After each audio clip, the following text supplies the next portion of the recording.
从神秘界的角度，如何来理解这些大的自然灾害呢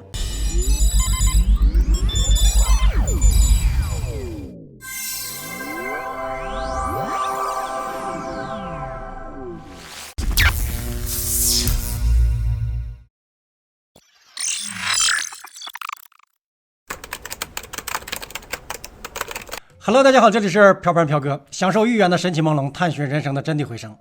今天咱们寓言追踪讲一讲刚刚发生的日本福岛地震。一直和咱们频道走过来的小伙伴们都知道，对于自然灾害的预言，我们曾经有过不同角度的报道。最近也有少部分的留言说预言不准之类的，一会儿咱们好好的掰扯掰扯。就刚刚的日本大地震，咱们回顾一下咱们的预言。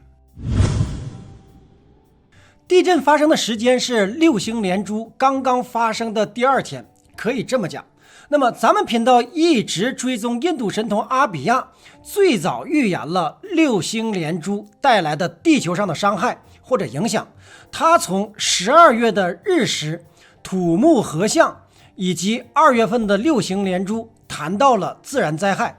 政府危机、经济崩溃、加重的疫情等等预言。当时我们对这些预言保有敬畏之心，现在我们仍然保有敬畏之心。我们在一方面感叹占星术预言强大的同时，也在念着阿弥陀佛，希望灾难不要降临。我们分享的美国著名的吠陀占星师 Johnny 他所讲的，根据吠陀占星术12月14日的日全食将发生于天蝎座的29度，在吠陀占星中讲这个点称之为业力点 Gandanta。 他认为基于这次日全食发生的业力点上，将会给人一种失去控制的感觉。Johnny 指出，业力点的概念似溺水的状态，所以感觉每个人都在溺水，他们无法控制自己的生活，无法掌控周围的一切，迷幻迷乱，周而复始，又走了回来。而这一点会在全球范围内发生。他认为世界上即将发生重大的变化，而我们似乎无法去理解分析这些不断。时间13日晚11时许，正是六星连珠之后的时间段之内，日本福岛附近海域北纬37.7度和东经141.8度发生了7.1级的地震，震源深度50千米，东京等地有明显的震感。另据日媒报道，日本暂未发布海啸预警。从地图上可以看到，日本福岛地区正是对应着北太平洋对岸的美国加利福尼亚州，这也正是 Caesar 钱老师和大家所分享的诺查丹马斯的 The Big One 的预言震撼解法的一部分论述。有兴趣的小伙伴们可以去回顾一下。看到这里确实让人心存唏嘘，同时咱们从不同的角度或者神秘界的角度来看一看自然灾害到底给人类带来了什么。从神秘界的角度，如何来理解这些大的自然灾害呢？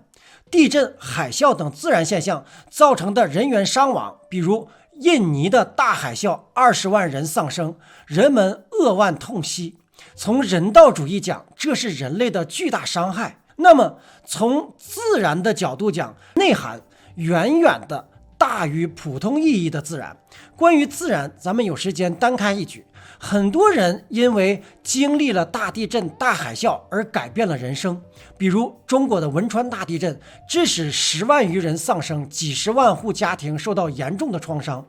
多少人生从那个时候起有了一个大的转折。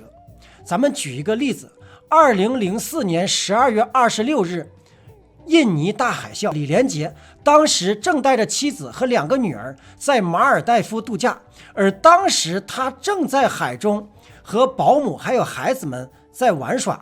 而海啸来得太匆忙，根本无法逃脱或反应。而作为少林高僧一代影帝而又手无寸铁的李连杰，一手抱着女儿，一手拉着保姆，海水淹到了嘴边，有传说当时他便发毒誓，不可能是独氏啊，也就是叫许大愿。他开始是在海水的冲刷、巨大的生死面前，意念里的执念。他说，如果我女儿和全家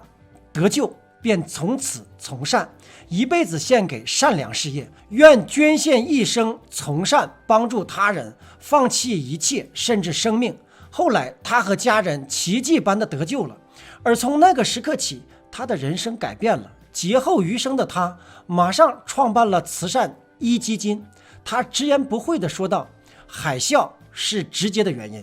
这就是自然的重启和选择。有些人选择了离开，有些人选择了重启。其实疫情也是如此，很多人就此选择了离开，有些人就此重启人生。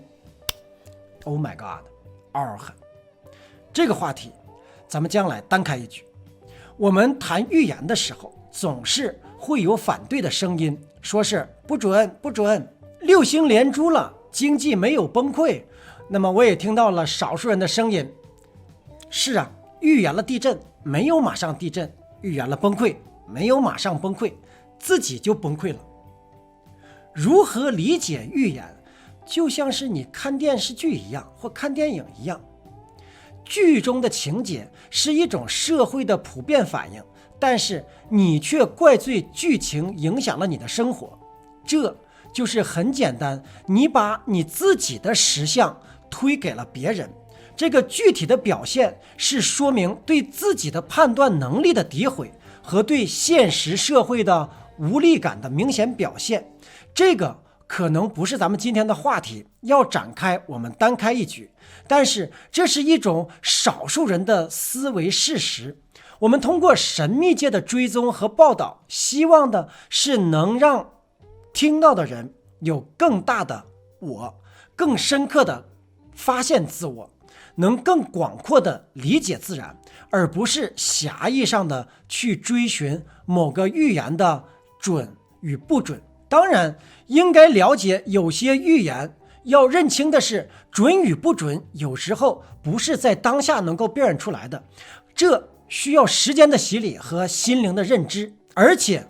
这是随着时代的变迁而认知成长的过程。这也就是为什么很多的大画家如梵高、毕加索，他们的名画当时可以说是垃圾，并卖不了几个钱，连养家糊口都不够。但是当人们发现他们价值的时候，才恍然大悟，原来大师的用意在这里。甚至有人说预言不准要道歉，那么我说，农夫山泉搬运的是大自然的水，咱们搬运的是神秘界的预言，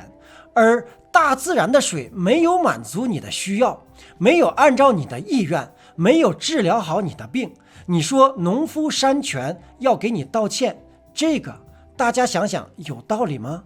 还有，飘哥也可以道歉，可以做得到，没有问题。如果我的道歉能够换回你的认知，我的道歉就值了。老飘不是大彻大悟之人，也无能力拯救众生，但是我会尽力的，尽我的全力来帮助那些需要帮助的人，无论是物质上的还是心灵、精神上的。我们从各个角度把这个展开，比如最近咱们的冥想，把老飘知道的向善、扩大认知、寻找内我、提高灵性的方法都逐渐的和大家进行分享。预言讲得好，吐槽不能少，信不信由你。那么我们回到现实，我们都应该注意到10年前2011年3月11日的311大地震，当时是9.0级。就在311大地震的前2天，7.3级的地震就是前震，真正的大地震是2天后的9.0级。而刚刚讲过的印尼大海啸也是一连串的地震所导致的。开始时是2004年的12月21日，在印尼的哈马黑拉岛有一个5.4级的地震，而经过大约2天之后达到了9.1级。我们不是要引起恐慌，我们也不是在预言，只是善意的提醒，希望大家都不要掉以轻心，希望大家平安。好的，今天呢就飘到这里，谢谢您的收看，请不要忘了点击订阅和打开小铃铛，独在异乡为一课，每逢孤独看飘哥。Peace out。